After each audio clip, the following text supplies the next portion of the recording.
हम लोग इस बात पे रुके थे कि कोई व्यक्ति कहेगा कि मुझे भगवान का दर्शन कराओ, तो कैसे करेंगे? अंधा व्यक्ति कैसे दर्शन कर सकता है? जिसके पास आँखें हैं, वह देख सकता है। तो प्रभुपाद यहाँ पे बता रहे हैं बहुत सिंपल सी बात कि व्यक्ति शास्त्र को सुने, भगवद गीता को सुने तो शास्त्र चक्षु मिल जाएगा, तो भगवान का दर्शन उस दृष्टि से वो कर सकता है, सिंपल। तो कुछ समझाना इसमें अधिक नहीं होगा, बहुत ईज़िली समझ में आ जाएगी बात। लेकिन अब शास्त्र को ही ना सुने, तो कैसे समझ पाएगा? एक बात ध्यान रखिएगा शास्त्र चक्षु के संबंध में, बहुत सुंदर बात प्रभुपाद कहते हैं। मानो आपकी गाड़ी खराब है। बड़ा अच्छा उदाहरण है। गाड़ी आपकी खराब है, तो आप भी देख रहे हैं गाड़ी खराब है। लेकिन हमारे देखने में और मैकेनिक के देखने में गाड़ी खराब है, बहुत अंतर हो जाएगा। कितना अमेजिंग है ना? बड़ा सुंदर उत्तर ना, सटीक उत्तर दृष्टांत प्रपद दे रहे हैं। हमारे देखने में और एक मैकेनिक के देखने में बहुत अंतर है। तो हम देख कर के भी नहीं समझ पा रहे हैं कि क्या समस्या है, और मैकेनिक की ट्रेनिंग है, वह भी इंसान है, ट्रेनिंग है, तो उस कारण से देख पा रहा है।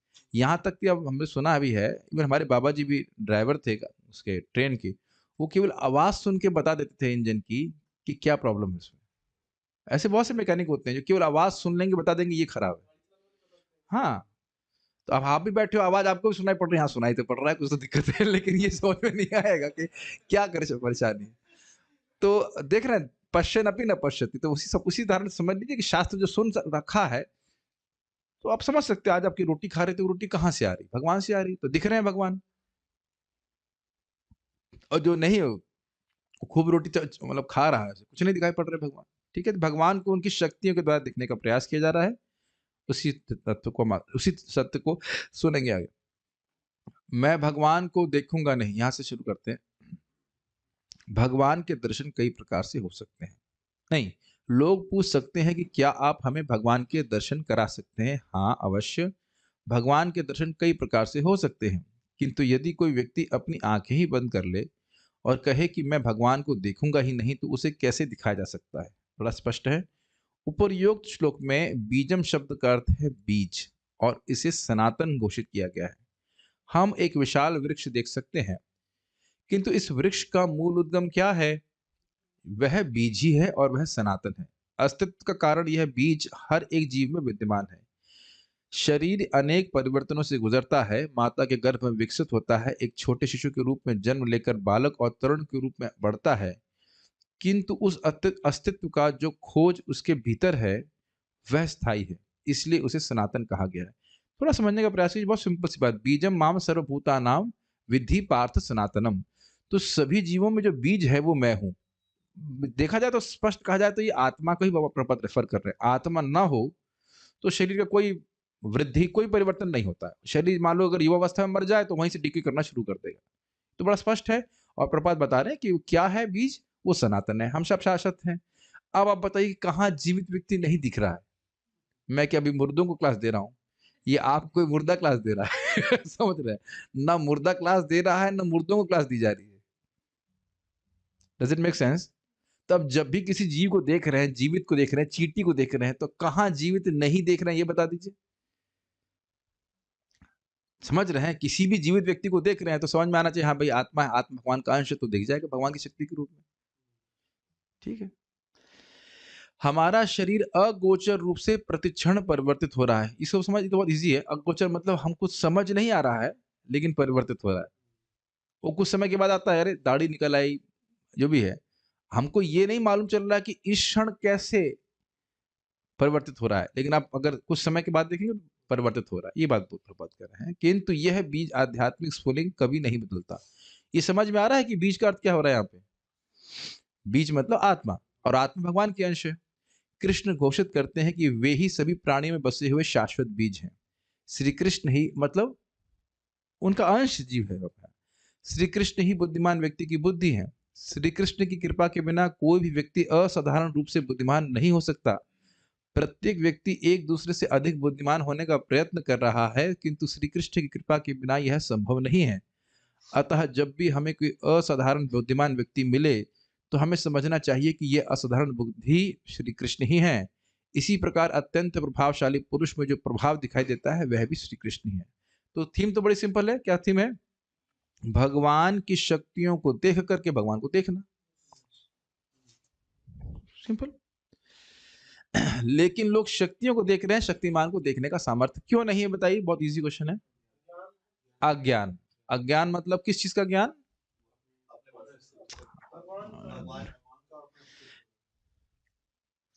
श्रीमद् भगवत गीता भागवत के तत्व का ज्ञान। सुना ही नहीं उसको। स्वरूप का ज्ञान तो अलग चीज है, वो तो है ही।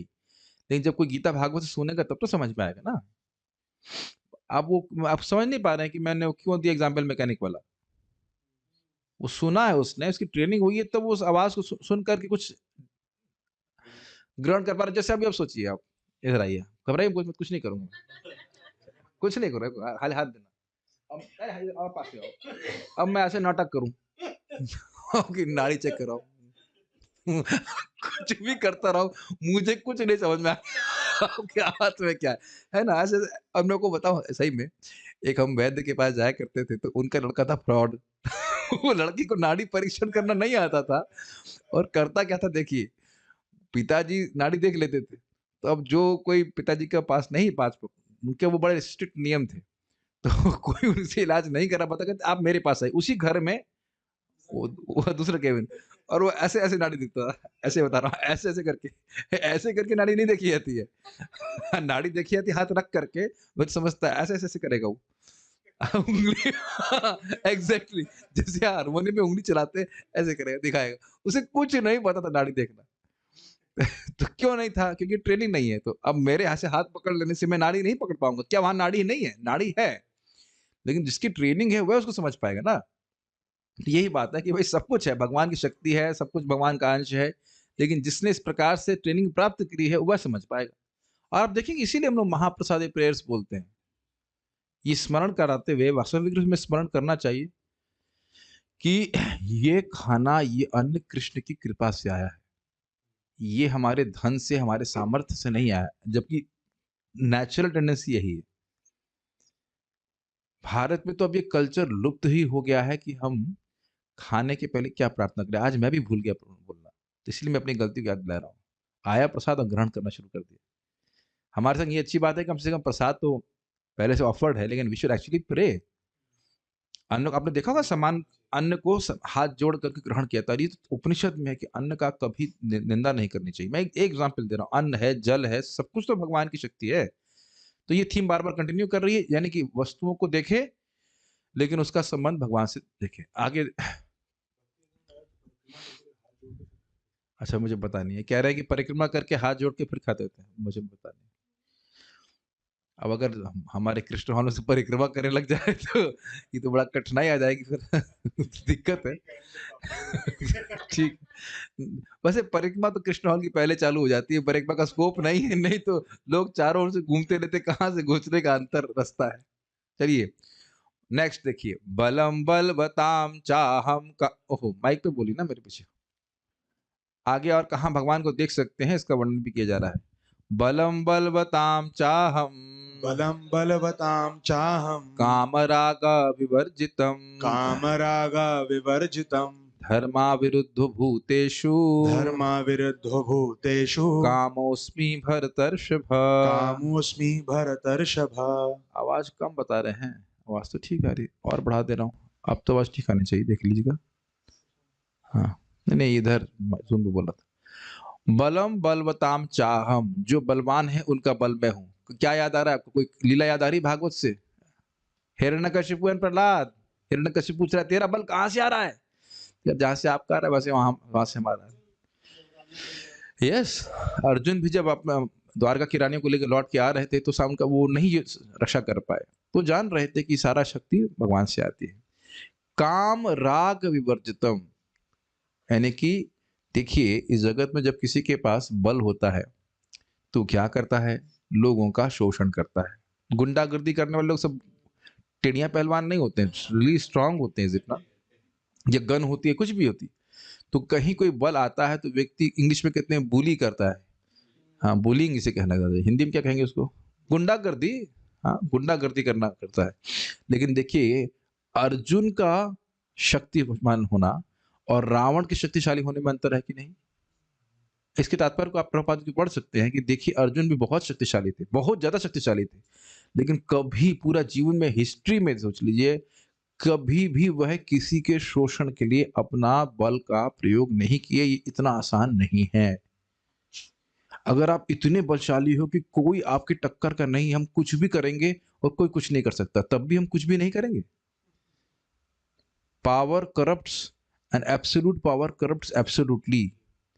ये समझ लीजिएगा आप, जिसके पास बल आ जाता है, ये नहीं देख रहे हैं राष्ट्रीय स्तर के ऊपर, सामाजिक स्तर के ऊपर, जिस पर थोड़ा सा बल आ गया, तो क्योंकि वो काम राग से विवर्जित नहीं है, भोग इच्छाओं से विवर्जित नहीं, उसको दुरुपयोग करेगा ही। तो यदि हम कहीं ऐसा देख रहे हैं कि व्यक्ति बहुत बलशाली है और वह काम राग से विवर्जित है, तो यह कृष्ण का रिप्रेजेंटेशन है। अर्जुन में देख रहे हैं, भीम कभी किसी को शोषण किए बताइए? कहीं कहीं हो कोई हिस्ट्री? ठीक है। धर्मा अविरुद्ध भूतेषु कामोस्मि भरतर्षभा। जो मनुष्यों में धर्म के अविरुद्ध काम है, काम वासना है, अर्थात संतान उत्पत्ति के लिए अगर कोई केवल संग कर रहा है, तो वह भगवान का भी, वह भी भगवान का प्रतिनिधित्व है। और वह भी संतान ऐसी नहीं जो चाउमीन खाएगी खाली। समझ रहे हैं? ऐसी संतान जो कृष्ण भावना भावित हो, उसकी बात की जा रही है। तो कहने का आशय यह है कि इन सभी में कृष्ण भावना है। कोई व्यक्ति अगर संतान उत्पन्न कर रहा है, भक्त संतान उत्पन्न करने का प्रयास कर रहा है, तो वह कृष्ण भावना भावित है। ठीक है। मैं बलवानों का कामनाओं तथा इच्छा से रहित बल हूं। हे भरत श्रेष्ठ अर्जुन, मैं वह काम हूं जो धर्म के विरुद्ध नहीं है। हाथी और वनमानुष बड़े बलवान पशु हैं और हमें समझना चाहिए कि इसकी शक्ति का स्रोत भी श्री कृष्ण ही है। कोई भी मनुष्य अपने प्रयत्न से ऐसी शक्ति प्राप्त नहीं कर सकता। बहुत सुंदर बात है। अगर खाने पीने से ही शक्ति मिलती तो हाथी तो केवल घास ही खाता है, उसके बराबर शक्तिशाली हो जाओगे? मांस तो नहीं खाता है। ये कल भी हम एक भक्त के बहन से बात कर रहे थे, तो उनके पति मतलब आमिष खाते हैं, मांस इत्यादि खाते हैं, तो वो उन्होंने छोड़ दिया, उनकी बहन ने छोड़ दिया है, कई समय से छोड़ रखा है। तो उनको यही जरूर चिंता होती, तुम जियोगे कैसे? तुमसे बोलो तुम बहुत शक्तिशाली हो गए हो, तो जरा हाथी से झगड़ा करके दिखाओ। हाथी तो झगड़ा नहीं करता, हाथी तो बहुत शक्तिशाली है। और महाराज बड़ा अच्छा, महाराज पे और कमेंट करते हैं, कोई सोचते हैं कि हम लोग ड्राई फ्रूट खाएंगे तब शक्तिशाली होंगे, तो बोले अफ्रीका के लोग ड्राई फ्रूट खा रहे हैं। प्राय अफ्रीका के लोग बहुत ज्यादा खाते हैं और देखो उनका शरीर कितना स्ट्रांग होता है। आप लोगों ने कभी देखा नहीं होगा, हमारा एक मित्र था, उसका नाम बड़ा अच्छा था, काम तो गड़बड़ था, नाम था अनिरुद्ध। बहुत अच्छा नाम, मतलब लड़का तो अच्छा जो भी था ठीक ठाक था, लेकिन नाम बहुत अच्छा था। तो उसके भाई की बॉडी ऐसी थी, बॉडी बिल्डर, बिल्कुल सिक्स पैक एब्स। और मेरे तरफ नहीं देखी, हमारा साधु पैक है। लेकिन सिक्स पैक एब और बाइसेप्स और पूरा सीना बना बना हुआ, तो एकदम एक्सरसाइज करते कहते मैं कभी जिम नहीं गया। अब ये कैसे हो? और सत्य में मुझे कई साल समय तक विश्वास नहीं हुआ, ऐसे कैसे हो सकता है? सिक्स पैक ऐप आपका पूरा, और कैसे बना है पता नहीं, क्या करता था। और आप वहां देखेंगे, स्पेशली भारत एग्जाम्पल दिया अफ्रीका के लोगों का, वो तो बहुत ज्यादा खाना खाते हैं, काजू तो शादी खाते हो। सामान्य लोग की बात कर रहा हूँ मैं, अमीर लोग तो खा लेंगे कोई बात नहीं, जो मजदूर टाइप के हैं जो भी, तो कितने बलशाली होते, देखा कितने बलशाली होते। तो ऐसा नहीं कि सब मांसी खा करके जी रहे हैं इस प्रकार से। कोई भी मनुष्य अपनी प्रयत्न से ऐसी शक्ति प्राप्त नहीं कर सकता। हाथी ने की शक्ति नहीं मिल सकती है, किंतु यदि श्री कृष्ण की कृपा हो जाए तो एक मनुष्य हाथी से सहस्त्रों गुना अधिक शक्ति प्राप्त कर सकता है। कहा जाता है महान योद्धा भीम जो कुरुक्षेत्र युद्ध में लड़ा था, 10,000 हाथियों का बल रखता था। इसी प्रकार मनुष्य में, तो ये एक बात क्लियर हो गई, केवल बल नहीं, काम राग विवर्जित बल। ठीक है। रावण के पास भी बहुत बल था। अच्छा इधर आ जाइए, क्या नाम है उसका, दो दा से द्रविड़, नहीं द्रविड़ नहीं, द्रविड़ नाम था, द्रविड़ नहीं था उसका नाम, द्विद, हाँ द्विद गोरिल्ला था, कि बहुत शक्तिशाली था और कितना फजीयत किया उसने, अंत में बलराम जी उसको मार दिए। हाँ माइक पे पूछिए, कोई भी चीज पूछिए, माइक पे पूछिए।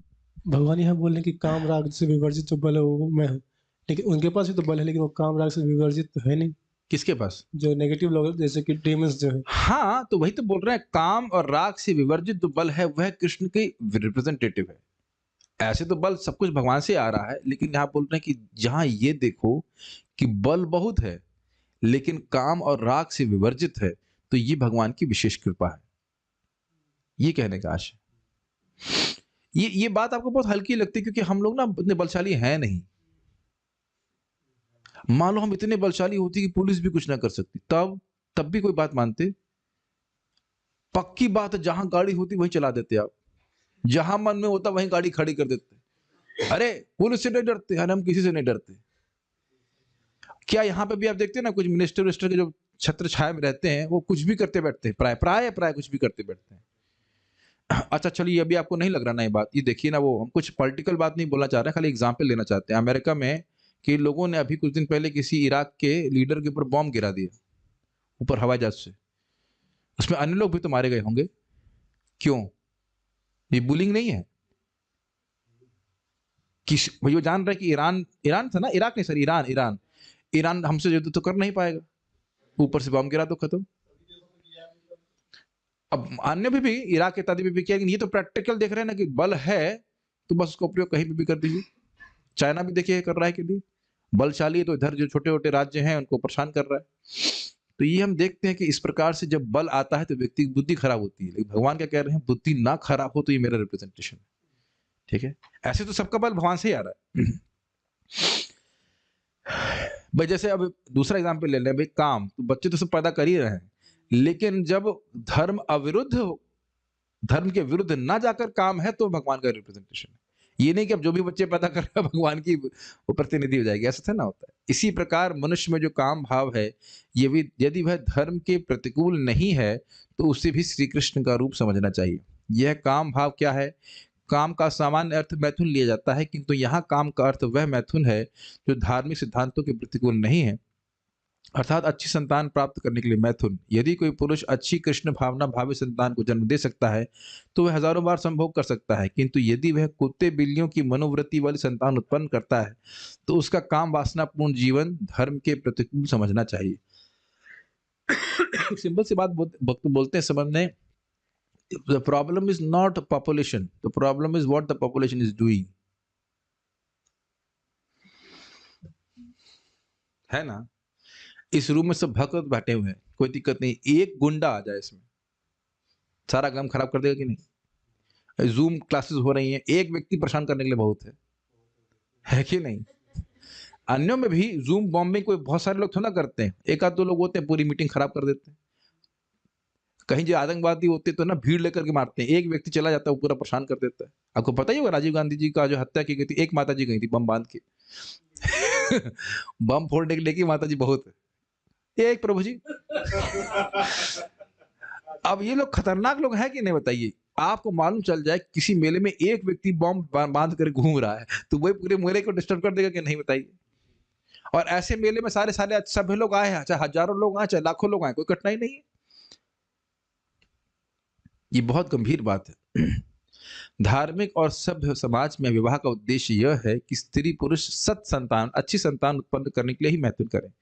इसलिए विवाहित जीवन में काम सेवन धार्मिक और अविवाहित जीवन में काम सेवन अधार्मिक माना जाता है। वास्तव में यदि गृहस्थ आश्रम का काम जीवन धर्मानुकूल, अरे इसको नहीं पढ़ते भाई, ये तो गलत, ये तो बहुत इंकरेजमेंट मिल जाएगा लोगों को शादी करने के लिए। मिल गया इनको। वास्तव में, लेकिन इसमें क्लॉसेस हैं, वास्तव में वास्तव में लॉयर की तरह पढ़िए, वास्तव में यदि को हाईलाइट किया जाए यदि, हाँ एकदम बोल्ड में, ये हमारे एडिटर साहब ने गलती करी है, इसमें अपने यदि को हाईलाइट करना पड़ेगा बहुत जोर से, पीले से नीले से और बड़ा सा यदि। वास्तव में, और वास्तव को ग्रीन से, वास्तव में, क्योंकि वास्तव में लोग करते हैं काम इच्छाओं को पूर्ति करने के लिए मोस्टली। वास्तव में यदि वास्तव में हालत ठीक है, आगे बढ़ने का मन नहीं कर रहा है। यदि वास्तव में गृहस्थ आश्रम का काम जीवन धर्मानुकूल हो तो गृहस्थ और सन्यासी में कोई अंतर नहीं है। तो यदि बहुत बड़ी बात है। आजकल के जमाने में तो भोग में व्यक्ति प्रवृत्त रहता है, तो क्या कर सकते हैं।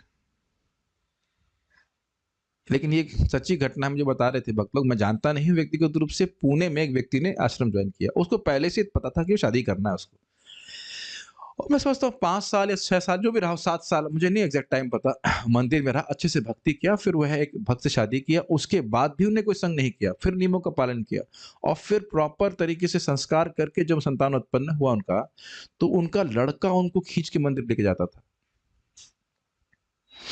तो ये एक बहुत, ऐसा नहीं कि ये आर्बिट चलता है और होता नहीं है।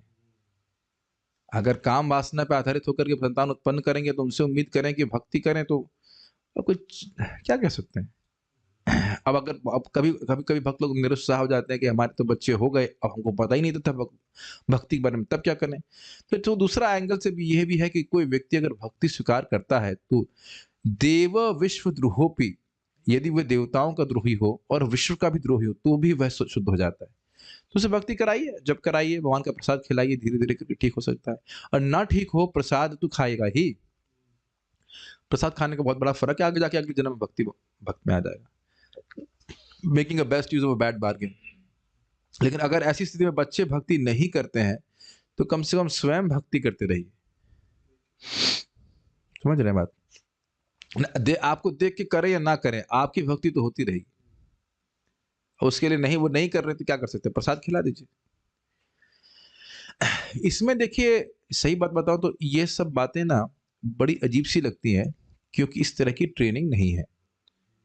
अगर बचपन से ही मान लो 5 साल की उम्र से हम लोग ब्रह्मचारी आश्रम चले गए होते जो गुरुकुल का, तो 5 से 25 तक ट्रेनिंग यही रहती कि भाई ऐसे ही जीवन जीना है, ये भोगमय जीवन नहीं जीना है ना। और लड़कियों की भी इसी प्रकार से ट्रेनिंग होती, तो ये कोई बहुत कॉम्प्लिकेटेड बात नहीं है, इट्स समथिंग वेरी नॉर्मल। और नहीं है ट्रेनिंग, इसकी सब बातें बड़ी अजीब सी और अगर कहा जाए दकियानुसी समझते हैं, कंजर्वेटिव लगती हैं। और उन्मुक्त जीवन जी करके कौन सा समाज को सुख प्राप्त हो जा रहा है बताइए। तथाकथित उन्मुक्त, अन्यथा तो मन के द्वारा वशीभूत है व्यक्ति।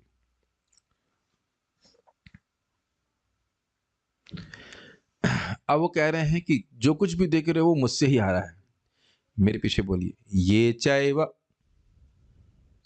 ये चैव सात्विका भावा, ये चैव सात्विका भावा, राजसास्तामसाश्च ये, राजसास्तामसाश्च मत्त एवेति तान् विद्धि, मत्त एवेति तान् न विद्धि, त्वहं तेषु ते मयि। न त्वहं तेषु ते मयि। सत्वगुण, रजगुण और तमगुण से उत्पन्न होने वाले संपूर्ण भाव, यानी कि संपूर्ण अस्तित्व मेरी शक्ति से ही प्रदर्शित होते हैं। ऐसा समझना चाहिए कि एक दृष्टिकोण से मैं सब कुछ हूं, किंतु मैं सर्वत्र हूं।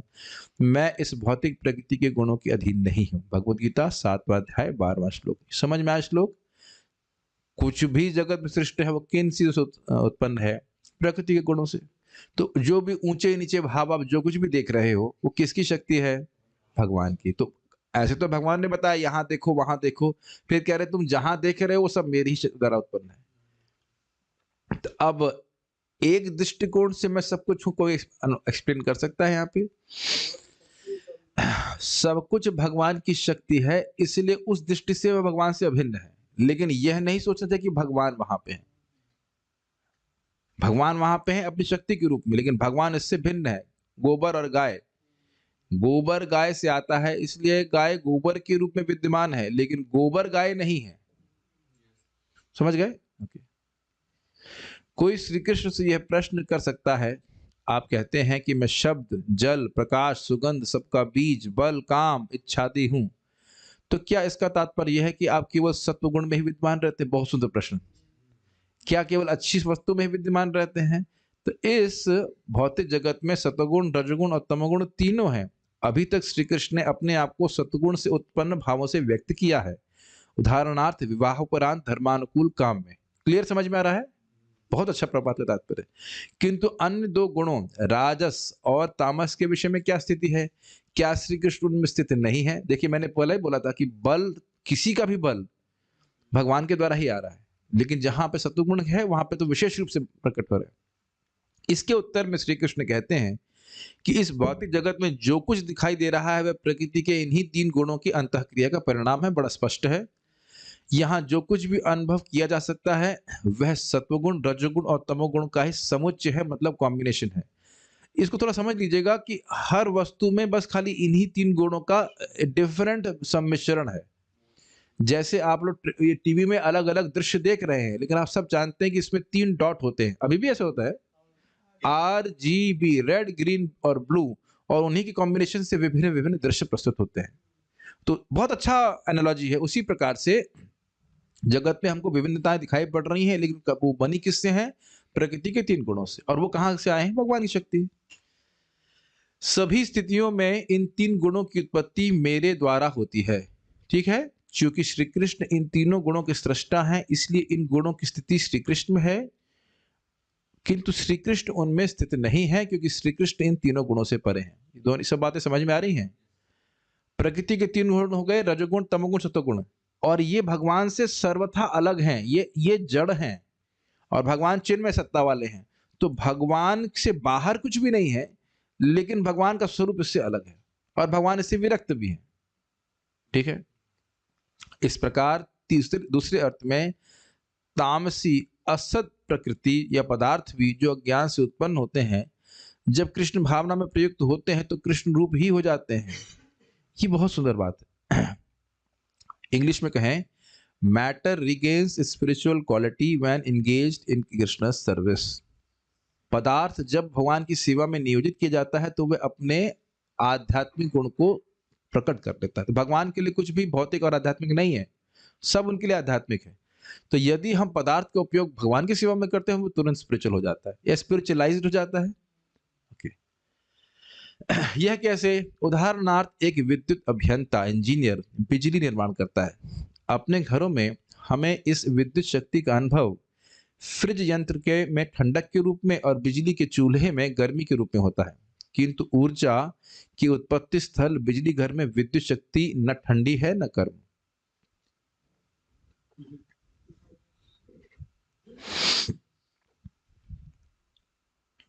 देखिए,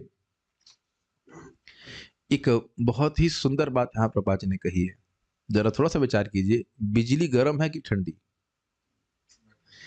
तो ठंडी और गर्म ये विशेषण आप बिजली के ऊपर लागू नहीं कर सकते। कितना सुंदर प्रभुपाद उदाहरण दे रहे हैं। प्रयास कीजिए, बिजली ठंडी है कि गर्म? दोनों ही विशेषण आप बिजली पे नहीं रख सकते हैं। काफी स्ट्राइकिंग है ना? लेकिन इसके 2 प्रभाव आप देख रहे हैं, ठंडा और गर्म, और वह किस पर निर्भर करता है? उसका उपयोग कैसे किया जा रहा है। समझ में आएगा क्यों? तो ये भौतिक भगवान की शक्ति को किस प्रकार से व्यक्ति यूज कर रहा है। भौतिक शक्ति है, चलो मान लिया भौतिक शक्ति है, लेकिन जब, ध्यान से सुनिए, जब इसका उपयोग हम भगवान की सेवा के लिए करते हैं तो हम बंधन में नहीं पड़ते, और यदि इसका उपयोग हम भोग के लिए करते हैं तो ये हमको बांधे लेती है। सीधी सीधी बात।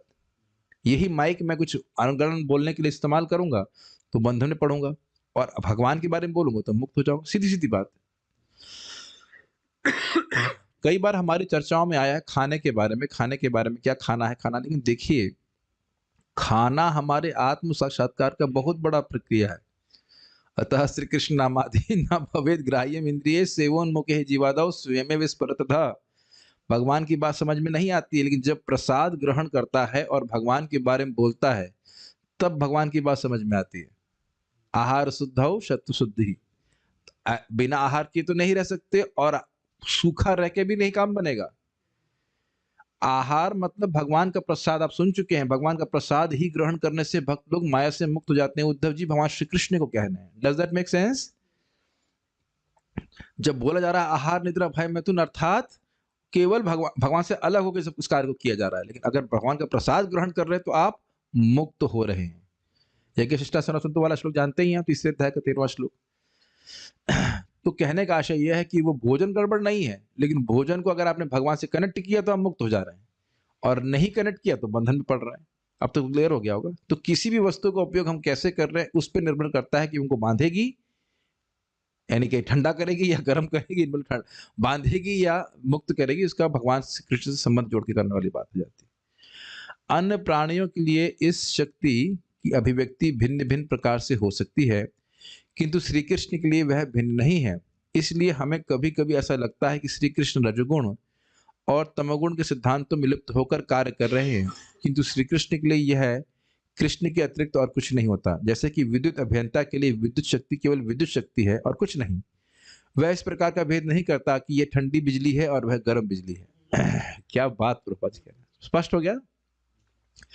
प्रत्येक पदार्थ की उत्पत्ति श्री कृष्ण से होती है और यही बात भक्तों पर भी अप्लाई होगी। निर्बंध कृष्ण संबंधे युक्त वैराग्यम उच्यते। ये अच्छी वस्तु है, वो खराब वस्तु ही नहीं। जिस वस्तु का, हर वस्तु का संबंध भगवान से, उस वस्तु का संबंध जोड़ करके उसको भगवान की सेवा में उपयोग करने का दृष्टि और प्रयास भक्त का रहता है। ठीक है ना? ठीक है। प्रत्येक, तो कहेंगे प्रभु जी सिगरेट को कैसे इस्तेमाल करें? नहीं इस्तेमाल करना उसका इस्तेमाल है। शराब को कैसे इस्तेमाल करें? नहीं इस्तेमाल करना उसका इस्तेमाल। कुछ चीजें तो आप भगवान की सेवा में नहीं नियोजित कर सकते। शराब कैसे कर सकते? हमारे सामर्थ्य के बाहर की बात है। शराब, सिगरेट और मांस इत्यादि तो भगवान की सेवा में नहीं लगाया जा सकता है। लेकिन यद्यपि वो आज जरूर भगवान से रहा है, लेकिन उसको भगवान की सेवा में उपयोग नहीं कर सकते। प्रत्येक पदार्थ की उत्पत्ति श्री कृष्ण से होती है। अगर किसी के मन में आइडिया हो तो बताना, मेरे को तो समझ में नहीं आ रहा कुछ। वास्तव में वेदांत सूत्र पुष्टि करता है, अथात ब्रह्म जिज्ञासा जन्माद अस्यतः। प्रत्येक वस्तु का उद्भव भगवान से होता है। जीव जिसे अच्छा या बुरा मानते हैं वह सिर्फ उसके लिए ऐसा होता है क्योंकि वो बद्ध जीव है, किंतु कृष्ण बद्ध नहीं है, अतः उनके लिए अच्छे बुरे का प्रश्न ही नहीं उठता। हम जीव बद्धात्माएं हैं, अतः हम द्वंद्व भावना से ग्रस्त हैं, पर कृष्ण के लिए सब कुछ परिपूर्ण है। हरे कृष्णा। तो अब सार में यही बात हुई इस पूरे अध्याय में कि व्यक्ति भगवद गीता के श्रवण के द्वारा जगत को भगवान की शक्ति के रूप में अभिव्यक्त देखे, अभिव्यक्त शक्ति, और उनका उपयोग भगवान की सेवा के लिए करे। जहां जहां उसकी दृष्टि पड़ेगी उसे स्मरण होगा कि ये कृष्ण का है, और इस कारण से कृष्ण का स्मरण होगा। तो सर्वत्र सदा कृष्ण को देखने का ये एक सरल तरीका है। कोई प्रश्न है या किसी को जिज्ञासा है? Any questions? You have any questions? Okay, so shall stop here. एक मिनट, प्रश्न है लग रहा है किसी को, कुछ कमेंट तो है? हाँ बोलिए। नहीं कोई प्रश्न नहीं, हाँ बोलिए। रोज हमने कल बात करी थी कि भक्त जो है वो भगवान के अंतर आता है, मतलब भगवान उसकी देखभाल देखते हैं, भक्त वो का अपने अपने कर्मों अधीन वो नहीं रहता। तो एक मैंने कल किसी को बताया तो उनका मेरे पास फोन है कि मैं तो एक माला कर रहा हूँ और बस एक ही माला करता हूँ, या एक बार ही मैंने प्रणाम किया। 5:1:35 सकृदादतीत सजहाति बंधम।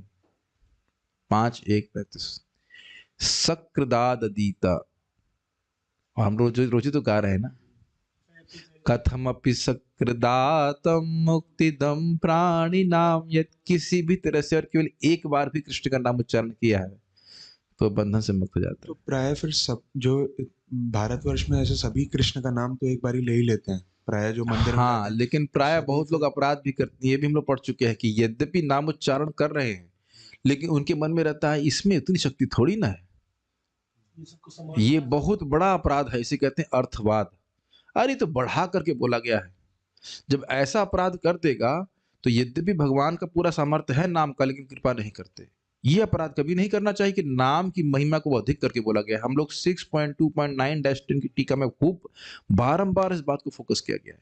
यद्यपि वे नारायण नारायण कर रहे हैं, लेकिन मन में कि इतना शक्तिशाली थोड़ी ना है। ये मेरे मुंह पे एक व्यक्ति ने बोला था, अरे गीता से ऊपर भी कुछ शास्त्र है। तो ये भगवान के नाम के अगर कोई प्रति अपराध करेगा तो फिर मुक्त नहीं होगा। अनभिज्ञ तो पार हो जाएगा। आपको याद है हम लोग पढ़ा चुके हैं, आप थे कि नहीं? हरिनाम दीक्षा पुस्तक तो आप नहीं थे। मैं आपसे निवेदन करूंगा आप सब मेरे पास लेकर पढ़िएगा। तो महाराज बड़ी अच्छी कहानी सुनाते हैं, एक हीरे वाली कहानी, याद है आपको? एक धोबी को कहीं से कोई हीरा मिल गया, तो नहीं धोबी को मिला था पहले, और फिर धोबी ने अपने बेटे को दे दिया। वो बेटे के मलमूत्र में भी पड़ा रहा हीरा। कुछ तो था, गधे के गले में बांधा था, फिर कैसे तो हीरा जो साथ में रहा। तो एक जौहरी था, वह उस हीरे को समझ गया देख करके, तो उसने कहा 10 रुपए ले लो। धोबी को बोला ये वस्तु हमको दे दो। तो जब 10 रुपए दे करके उस हीरे को उसने ले लिया तो हीरा फूट गया पूरा।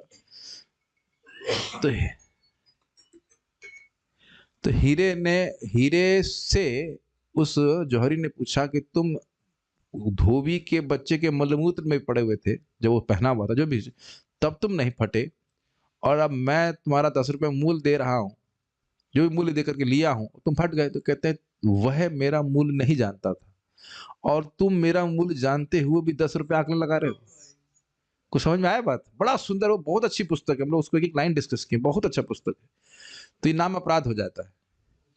मैं कहूँ, मान लो कोई व्यक्ति, आप जैसे आप अच्छे भक्त हैं, आप कोई मान लीजिए कोई किसी गरीब को देखते हैं, किसी तरह से मान लीजिए कोई नीड में है, आप संबंध ना भी है, कोई बहुत दुख में है, 1000-2000 रुपये मांगेगा तो आप दे देंगे, कोई भी दे देगा।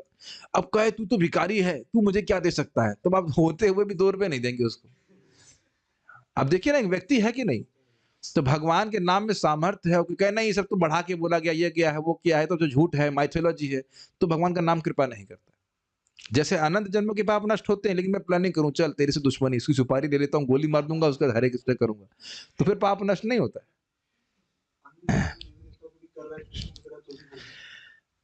अन्य देवताओं का उपासना कर रहा है और हरे कृष्ण भी कर रहा है, तो कौन सा अपराध हो रहा है बताइए? दूसरा नाम अपराध हो रहा है कि नहीं?